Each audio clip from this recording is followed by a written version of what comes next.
Good afternoon. First, I would like to thank everyone for taking the time to be here today. I will start by introducing myself. My name is Anastasia Patterson, and I am 17 years old, and I am a senior at Cumberland High School. And Mario Montero is my first cousin. I am in favor of Bill S341, and I am here today to ask you to support and vote yes.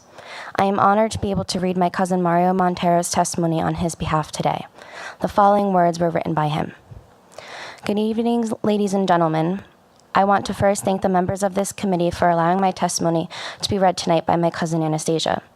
My name is Mario Montero. I'm a juvenile lifer serving a mandatory consecutive double life sentence. Over 17 and a half years ago, at the age of 17, I made a regrettable decision that resulted in the death of ROM Poe.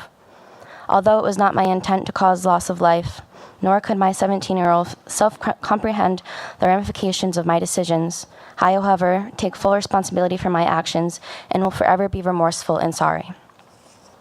The reality is that there is no amount of apologies or deeds that could atone for my actions. Early in my sentence, I came to the realization that what I could do was work on bettering myself. I understood making that a reality would require a lot of self-determination, growth, maturity, and courage.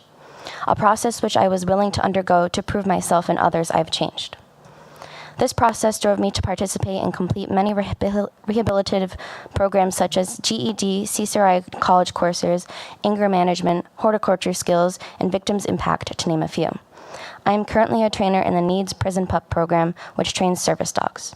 But most notably, I've completed the SRF Step-Down Renunciation program, a final step in my process that I started years ago to remove myself from a lifestyle that's destructive to communities and human potential.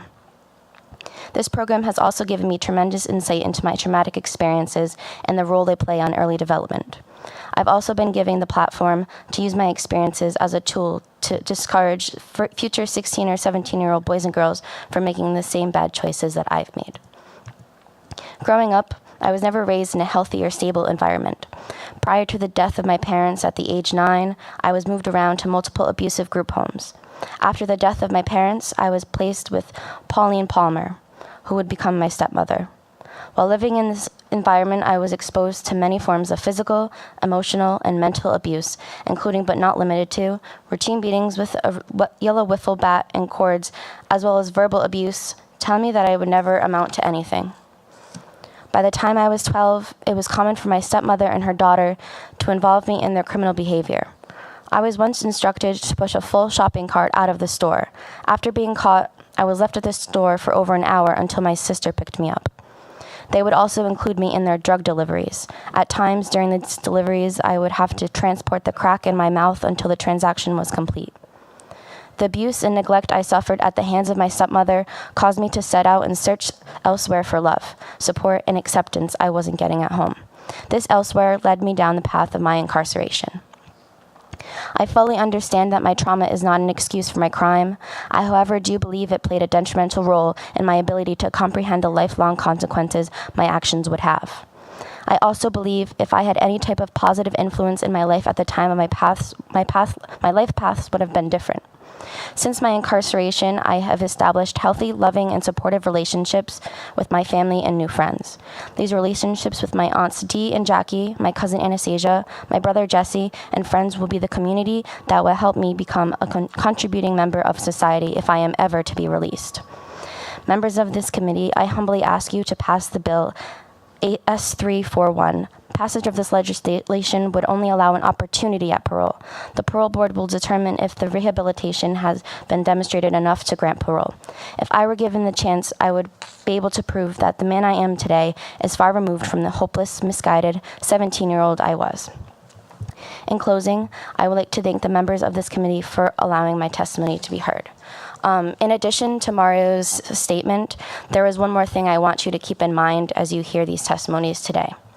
This bill has been up several years in a row, and one of the main reasons it's been blocked is because our lawmakers have brought up Craig Price's case. This is both racist and dishonest. Craig Price is not an individual who will be affected by this law, but he is repeatedly invoked as a black boogeyman. His horrific crimes are used to distract and provoke fear in the public and in other lawmakers. Just as a child, super predators were used to pass the 90s crime bill that was expanded the mass incarceral state. This concerns constituents, as we don't like our legislators to being subjected to racist dog whistles that only create a fear of all youth of all color in our diverse state. I urge you to focus on our stories instead of Craig Price's, the people we are hearing from today who are actually being affected by this, our loved ones and their progress. Thank you.